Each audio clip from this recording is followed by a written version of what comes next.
உனக்கு உடல் இச்சை வந்தா பெற்ற தாயோ மகளோ அக்காவோ தங்கச்சியோ அவர்களோட உறவை வச்சுக்கிட்டு சந்தோஷமா இருந்து சொன்னது பெண்ணிய உரிமையா? நான் கேட்கறதுக்கு பதில் சொல்லணும். பெண்ணிய உரிமையா? சரி, மதுவுக்கு எதிராவா? 1000 தென்னை மரத்தை தன் தோட்டத்தில் இருந்ததை வெட்டினாருங்க. அவர் பகுத்தறிவாதி தானே சொல்றீங்க.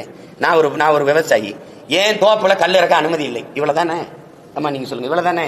எவனாவது மரத்தை வெட்டுவானா? கல் இறக்க என் தோட்டத்தில் அனுமதி இல்லை, அதுதான் அறிவுள்ளவன் செயல். மரத்தை வெட்டினா வெட்டி சாச்சா இது பகுத்தறிவா? சரி, அதை விட்டுருங்க. அது மதுக்கு எதிராக போறாரு. உலகத்துல எந்த நாட்டில் மது இல்ல? எல்லாரும் மது குடிக்கிறான். மது குடிக்க வேணாம்ங்கிறது கட்டிய மனைவியோட படுக்க வேணாம்ங்கிறது சமம்னு சொல்லியிருக்காரா இல்லையா? இப்ப இந்த இடத்துல இருக்கிறீங்களா? நான் கேட்கறதுக்கு ஒன்னொன்னா பதில் சொல்லிட்டு வரணும். சமூக நீதிக்கும் பெரியாருக்கும் சம்பந்தம் இருக்கா? சமூக நீதி இடஒதுக்கீடு எங்க ஐயா ஆனமத்துக்கும் சம்பந்தம் இருக்கா? யாராவது சொல்லுங்க. நீங்க சொல்லுங்கம்மா. போராடி பெற்றுக் கொடுத்த ஆனமத்தா பெரியார்?